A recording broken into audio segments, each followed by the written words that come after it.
là, qui depuis le début de saison, ont atteint leurs objectifs. On avait décidé d'essayer d'aller au bout de la Coupe Atlantique. Malheureusement, on a été quasiment jusqu'à la finalité. On a perdu cette finale. Ce maintien en DH historique pour une deuxième année consécutive. Donc dans l'ensemble, elle est positive. On va avoir aussi la chance que nos U14 au niveau des jeunes puissent accéder à la région avec nos U15 élites. Donc voilà, après en termes d'école de foot, la structure marche plutôt bien avec des effectifs notamment tous au complet. Le petit bémol, c'est ce petit pôle formation qui a été un petit peu moins bien cette année. On va essayer de travailler là-dessus l'année prochaine. Et c'est une saison plutôt globalement réussie. Est-ce qu'il y aura des objectifs particuliers la saison prochaine ou SC Beaucouzé ou pas? Améliorer où on n'a pas été bon, où on a été moins bien, et continuer cette évolution. Voilà, je pense qu'à un moment donné aussi, il faudra que notre équipe réserve puisse jouer les premiers rôles si nous on veut à moyen terme atteindre ce que j'ai toujours dit depuis mon arrivée, la CFA2 progressivement. On mettra le temps qu'il faudra, mais ça se prépare, notamment aussi par le pôle formation où il faut qu'aujourd'hui on ait absolument nos équipes jeunes en région pour pouvoir alimenter nos équipes seniors. Puis il y a quand même le maintien en DH. Qu'est-ce que tu peux me dire sur la saison Ouais, senior? ça a été vraiment une très très belle saison. On n'a jamais occupé les 3 dernières places, donc ça c'est vraiment une grosse progression. Elle avait été bonne il y a 3 ans, même si on était monté au 17 juillet, on avait quand même gagné 6 matchs. Cette année on en a gagné 9 ou 10 il me semble, et terminé symboliquement dans les 7 premiers avec la meilleure place de promu. Je trouve que c'est plutôt bien, c'est la progression du club depuis maintenant ces 4-5 ans. Tu penses que vous pourrez jouer le haut de tableau la saison prochaine ou pas? Tout le monde s'inquiète un petit peu là, parce qu'il y a des départs qui sont annoncés un peu partout. Et juste vous dire que moi, à partir du moment que j'ai pris ma décision de rester à Beaucouzé, je connaissais tous ces départs-là, parce qu'il y a une telle honnêteté de mes joueurs envers moi, et à contrario la même chose. Donc oui, je pense en tout cas, moi, je suis quelqu'un de très transparent. Quand je suis descendu il y a 3 ans, je jouais les premiers rôles au départ. À partir du moment que je pars sur la même ligne de départ au début, je joue tout le temps la moitié. Voilà. Donc on essaiera de faire encore mieux que cette année, mieux que les 7 premiers. On va avoir un groupe de qualité, voilà, dans un groupe de DH qui par contre va être très costaud. Mais on aura aussi nos armes à faire valoir. Tu as plusieurs recrues qui vont arriver, parle-nous de tout ça. Oui, évidemment. Évidemment, il y a surtout cette base de joueurs qui me semblait important. C'est pour ça qu'avant, comme je l'ai dit tout à l'heure, avant de prendre ma décision, je voulais savoir vraiment si ces 7-8 joueurs restaient, puisque c'est important de travailler sur la durée avec vraiment un noyau. C'est ce qui était problématique depuis quelques temps. Et en effet, j'ai fait un recrutement autour de ces joueurs, des gens ciblés. Certains on en a annoncé, d'autres on l'annoncera peut-être ou pas du tout, on verra. Mais en tout cas, je vais avoir un groupe de 23 joueurs avec 3 gardiens qui me semble qui sera ambitieux. Après, j'ai souhaité moi restreindre mon groupe parce que l'année dernière on était à 32-33. Donc c'était pas forcément un problème pour mon équipe à moi, mais c'est vrai que ces garçons qui étaient à juste titre peut-être un peu déçus de ne pas être dans la DH, on a vu que quand ils descendaient en B c'était compliqué. Et donc aujourd'hui je préfère que ça se passe dans le sens inverse. Tout le monde connaît le discours, à savoir il y a 20 joueurs qui savent qu'ils sont dans le groupe 1, il y a des joueurs qui sont passés dans le groupe 2, il y a des joueurs qui arrivent dans le groupe 2 et qui ont à un moment donné dans l'année pourquoi pas l'opportunité de monter dans le groupe 1. Et je préfère travailler dans ce sens-là. Et autrement, parle-nous un peu de la formation au niveau des jeunes au SC Beaucouzé. La grande nouveauté l'année prochaine, c'est vrai qu'aujourd'hui on draine jusqu'à 500 licenciés, donc c'est énorme. Je voulais absolument des responsables de pôle pour essayer de déléguer un petit peu mon travail. Donc c'est vrai qu'on a 2 grandes personnes qui arrivent de qualité, sportive et humaine, qui sont Damien Millon, qui va prendre la responsabilité du pôle préformation, U13, U15, et Anthony Martin aussi, qui va prendre lui la responsabilité du pôle formation U19 et U17. Donc ça, je pense que c'est la grande nouveauté pour essayer de passer les messages en termes de directives techniques, directives humaines. Il y avait besoin de ça, je pense. Et qu'est-ce qu'ils vont apporter au club du SC Beaucouzé? Leur expérience, ce qu'ils ont connu, et surtout emmener un nouveau souffle. On sait qu'aujourd'hui, la durée d'un projet sportif, c'est de quelques années. Pendant quelques années, on est renouvelé du souffle. Et je pense que ces personnes-là arrivent au bon moment parce qu'il y en avait besoin. Et quels seront justement les objectifs en termes de résultats sportifs de la formation? Ils le savent. Ils le savent, il faut absolument que non seulement on soit à région, mais on s'y maintienne. C'est la progression du club. Aujourd'hui, ça se passe bien. Ça se passe très très bien, mais il y a un petit manque là-dessus. Il faut absolument qu'aujourd'hui, sur ces 2 ans à venir, là, il faut qu'on soit en région et qu'on s'y maintienne et que aussi nos équipes de district soient au plus haut niveau, que tout le monde puisse se retrouver dans le projet sportif du SCB. Justement, on voit un club du SC Beaucouzé de plus en plus structuré. Qu'est-ce que tu as pu apporter au club depuis ton arrivée? Bon, ça, je sais pas, l'idée de la réussite d'un projet sportif, c'est surtout de bien s'entourer. Et je pense que depuis quelques années, en tant que manager général, je me suis bien entouré.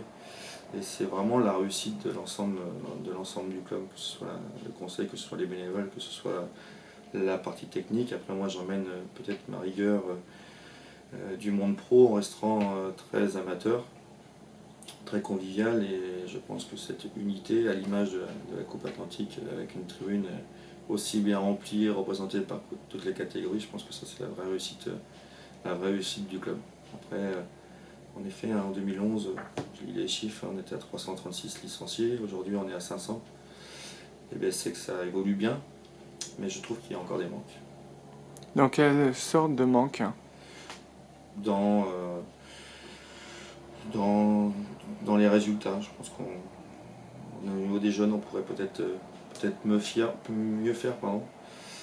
Mais c'est juste, voilà, on est qu'à 5 ans, hein, on le sait, un projet sportif, il se réussit sur la durée. Après, c'est peut-être mon exigence, mais je pense qu'on aurait pu faire un peu mieux à un certain moment. Même si c'est vrai, je le redis, ça se passe très bien. Je ne reviens pas le nombre de joueurs qui veulent venir au SCB dans toutes les catégories. Aujourd'hui, je suis même obligé de refuser, ça m'embête. Mais non, le club avance bien. Et sinon, Lionel, vous qui avez quand même un des plus petits budgets de division d'honneur, comment tu fais pour garder les joueurs au club?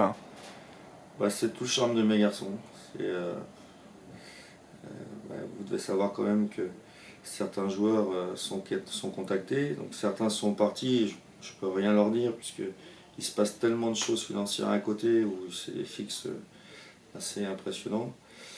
On sait que nous, ils le savent ici, et maintenant c'est bien qu'il y ait autant de joueurs qui veulent venir ici. Quand ils tapent à la porte, ils me demandent les premières questions, combien donne Beaucouzé, qui savent qu'il n'y a rien en termes de fixe. Ça c'est vraiment une vraie récompense. Des joueurs comme Chauvet, comme Benoît, comme De Souza, comme certains qui aujourd'hui auraient pu partir, restent uniquement pour un projet sportif, pour des hommes, pour une vie ensemble où ils s'entendent très très bien, et pour un logo. Ça, c'est la meilleure des récompenses. Après, en effet, malheureusement, il va y avoir cette problématique-là. Donc la première problématique, c'est qu'aujourd'hui, de notre bonne saison, les gens du dessus vont venir, à juste titre, taper dans mon équipe, puisqu'ils savent qu'il n'y a rien à prendre à Beaucouzé. Donc certains vont résister, d'autres non. Et la deuxième problématique, c'est aujourd'hui, je dirais que c'est pas une problématique, celle-ci, c'est tous les clubs des alentours où on propose des CAE. Et nous, ne pouvons pas en proposer à tout le monde. On va avoir ce genre de départ que vous voyez sur les sites. Non, le recrutement aujourd'hui est fait de joueurs ciblés, mais des joueurs qui qui savent où ils mettent les pieds et qui jouent vraiment, je vous dis, pour des hommes, pour un projet sportif. Et puis en espérant qu'ils aient un travail sur Angers. Mais autrement, non, on n'a pas le pouvoir de recruter qui que ce soit sur l'aspect financier. Et justement, Lionel, quels sont tes arguments pour pouvoir les garder ou attirer de nouveaux joueurs? Je sais pas, j'en sais rien. Je discute avec eux et je pense qu'il y a un relationnel qui se crée vite. Et aujourd'hui, je dirais la meilleure récompense, c'est les joueurs que j'ai eus il y a 4-5 ans ou même il y a 8-9 ans à Ancenis ou avec qui on a toujours contact. Et je pense voilà, j'invente rien, je dis les choses. Aujourd'hui, ils le savent. Quand j'ai un entretien, on sait qu'aujourd'hui on peut peut-être trouver du travail, mais on n'en est pas sûr. En tout cas, rien n'est acquis. Je ne dis pas à un joueur de signer où il va être sûr de trouver du travail. Donc voilà, je pense que c'est l'honnêteté qui paye. Mais voilà, je peux comprendre après que certains, avoir autant de joueurs de qualité arrivés, doivent se dire à Beaucouzé il y a beaucoup d'argent. Mais je suis aussi content de savoir que maintenant, comme il y a pas mal qui veulent venir ici, ils savent qu'il n'y a rien à prendre et ça c'est une vraie réussite de pouvoir gagner des titres. Depuis 5 ans, on en a quand même gagné quelques-uns, que ce soit chez les jeunes et les moins jeunes, et uniquement par l'aspect sportif et humain, et ça je trouve que c'est la meilleure des réussites du SCB. Parle-nous justement du palmarès du SC Beaucouzé. Comme je l'avais dit, je ne connaissais pas Beaucouzé. Moi, quand je suis arrivé en 2011, je ne connaissais pas les clubs d'Angers. Je connaissais des gens à l'intérieur des clubs. Voilà, j'avais vraiment envie de venir sur Angers pour pouvoir gagner des titres. Je trouvais que c'était pas normal que ce soit Beaucouzé, que ce soit peu importe, que ce soit qu'il n'y ait personne dans DH après le SCO. Donc aujourd'hui, c'est chose faite. Et voilà, j'avais besoin d'un club qui n'avait pas gagné de titre historique. Aujourd'hui, à chaque fois qu'il y en a un, c'est une joie immense, on rend un bonheur extraordinaire à l'ensemble du club et de donner le sourire à autant de gens qui passent autant de temps. C'est ce que je voulais et j'ai pas envie de m'arrêter là. Puis est-ce que tu peux nous dire un peu quelques mots sur l'Atoll Cup là, que vous organisez au mois de septembre? Alors je vais vraiment t'en dire quelques mots, pas beaucoup, puisque c'est pas une aile verte et c'est bien que tu me poses la question, c'est vraiment, et ça c'est pareil, c'est vraiment la réussite de l'ensemble des éducateurs. Ce sont des jeunes personnes sous la houlette de Adrien Chevet, de Michael Rollet, de Vincent Michel, qui ont mis ça en place, c'est à leur initiative. Ils font un travail extraordinaire, ça va passer à 24 l'année prochaine avec 10 ou 12 clubs pro. Voilà, moi j'interviens par mes relations uniquement pour faire venir quelques clubs pro, et encore eux maintenant le font très bien. Et non, c'était pareil, c'était un projet, une création haut de gamme qu'on voulait faire sur Beaucouzé, alors soit par la venue d'un match de professionnels, soit par autre chose. Nous on avait décidé de faire un tournoi jeune. Et c'est chose faite aujourd'hui. La seule nouveauté, c'est qu'il a passé sur 2 jours, le 3 et 4 septembre. Et voilà, il va encore s'enrichir et surtout par la qualité sportive avec 10 clubs pro. Et Lionel, sinon, en termes d'effectifs qui est en constante évolution, qu'est-ce que tu peux nous dire par rapport à ce genre de choses et tes relations avec les clubs des alentours? Oui, c'est vrai. 330 licenciés en 2011, 500 licenciés aujourd'hui. Voilà, aujourd'hui l'idée, c'est de travailler sur ce chiffre-là. La quantité, on sait à un moment donné que c'est compliqué à gérer et de travailler sur la qualité, mais uniquement dans la progression de mes joueurs. Savoir aujourd'hui, je suis bien placé parce que mon fils est concerné par ça. Si nous on estime qu'un de nos structures dans sa progression doit progresser, aujourd'hui en tout cas le propose au SCO. Après le SCO on fait ce qu'il veut. Et pareil, voilà, j'ai beaucoup de respect pour les clubs des alentours.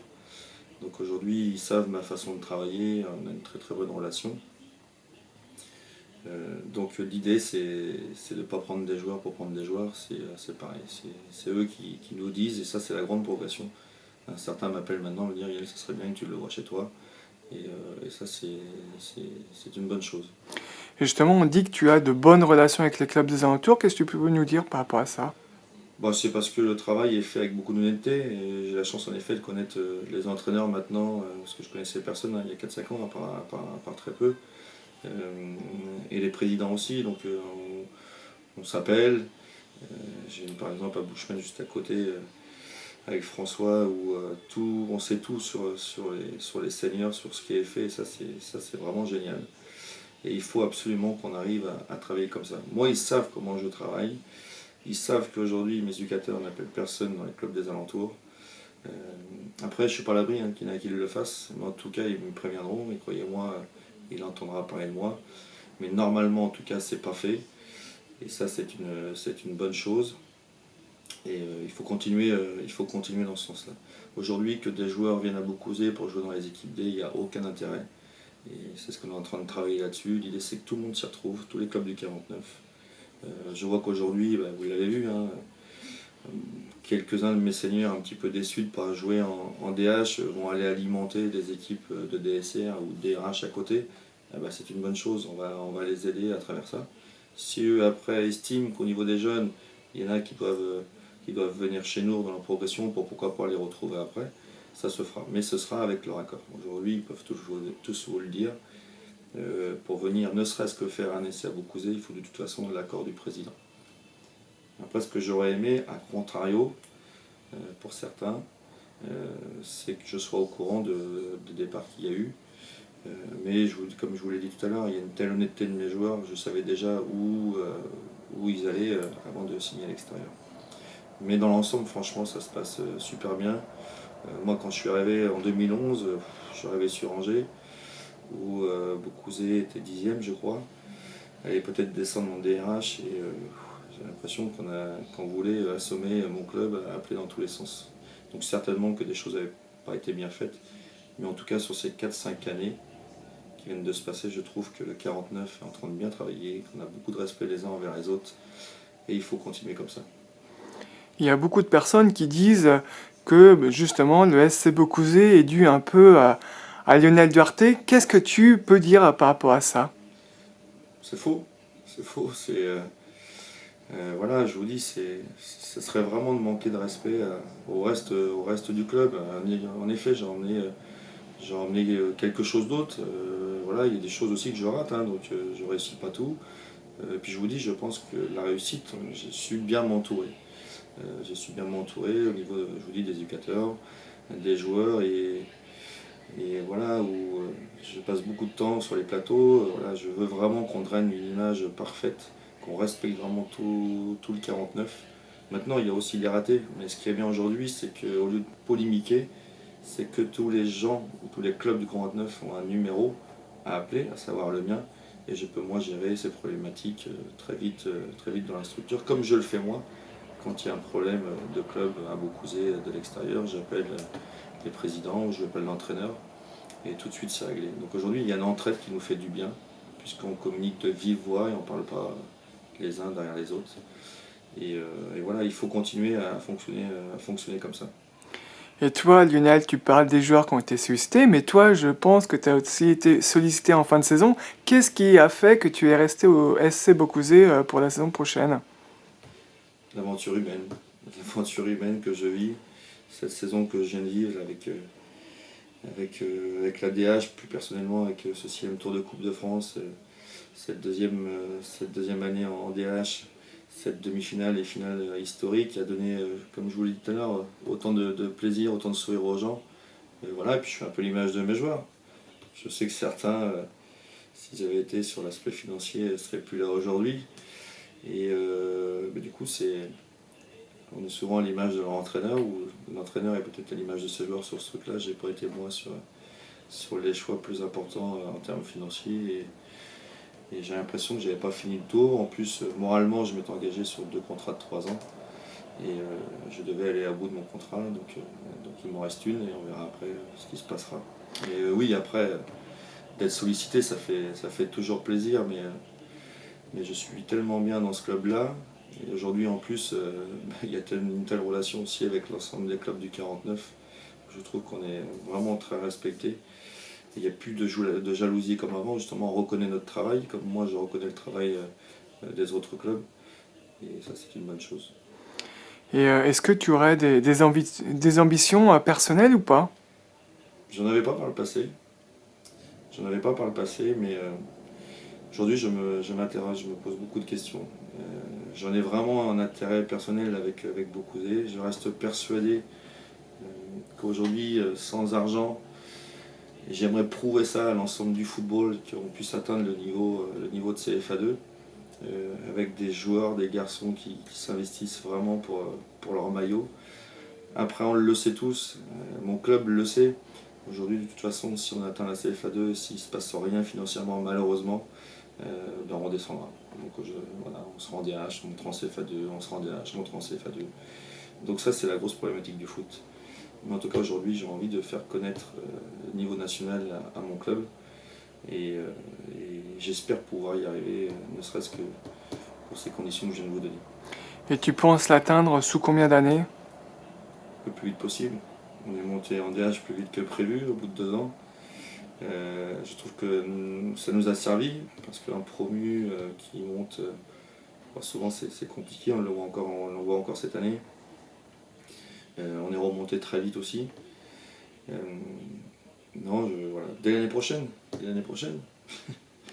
On va dire que je manque d'humilité, mais non, justement, j'aime bien dire les choses. Souvent, on voit les entraîneurs tous les ans, ils jouent le maintien, même quand ils sont à 5 premiers à trêve, ils jouent toujours le maintien. Donc, non, je crois en plus avec la nouvelle réforme, 3 montées. Je sais que la DH va être très compliquée avec les équipes qui descendent comme Chaland ou comme le Poiré ou celles qui montent de DSR. Mais je veux me donner l'objectif, et je veux donner l'objectif à mes joueurs d'être dans les 3 premiers l'année prochaine. Donc, en tout cas, je me suis armé pour ça. Les gens ont peur parce qu'il n'y a pas de nouveaux joueurs cités pour l'instant sur les sites, mais c'est mon choix et on le fera bientôt. Et sinon, Lionel, qu'est-ce que tu peux me dire sur un public de plus en plus consommateur? Bah, ça m'énerve. Ça m'énerve tout simplement parce que depuis février, je le disais à mes 2 adjoints, François et Peter, on voit sur les sites, à un moment donné, on se levait tous les matins, il y avait un entraîneur qui partait ou qui s'arrêtait, encore pire. Et à chaque fois quand on lisait les interviews, c'était pour les consommateurs. Et on se rend compte que c'est partout pareil. Alors il y a des clubs, il y en a moins que d'autres. En tout cas, moi je l'avais dit à mes joueurs, je crois que c'était avant Béligny, qu'à aucun moment je partirais du club, que justement il fallait que ça s'inverse, que ce soit les consommateurs qui dégagent et que les entraîneurs restent. Et il faut qu'on arrive à ça à moyen terme. Mais au début, en effet, aujourd'hui ça devient très très problématique. Mais en tout cas, moi, tant que je serai à Beaucouzé, ça arrivera de moins en moins, même si on sait qu'il y en aura tout le temps. Et toi qui es au club de Beaucouzé depuis quelques années, on voit une usure des entraîneurs. Qu'est-ce que tu peux nous dire et qu'est-ce que tu peux leur dire aussi? Bah oui, c'est tout ce que j'ai envie de leur dire. Aujourd'hui, quand on voit aujourd'hui un entraîneur de faire il y a encore 3 ans, ça devient pas un miracle, mais presque. Aujourd'hui, voilà, il faut que cette tendance s'inverse. Il y en a ras-le-bol. Ce que fait Bruno à Segré depuis 10 ans, ça c'est génial. Moi, ça fait ma 5e année. Alors oui, hein, j'aurais pu aussi à un moment donné arrêter parce qu'il y a des comportements qui me fatiguent. Après, de communiquer ou de sortir ces gens-là, eh ben, on voit que en plus les autres qui restent s'y sentent mieux. Donc voilà, il faut vraiment arriver à faire basculer cette tendance parce que je trouve que cette année ça a été vraiment de pire en pire.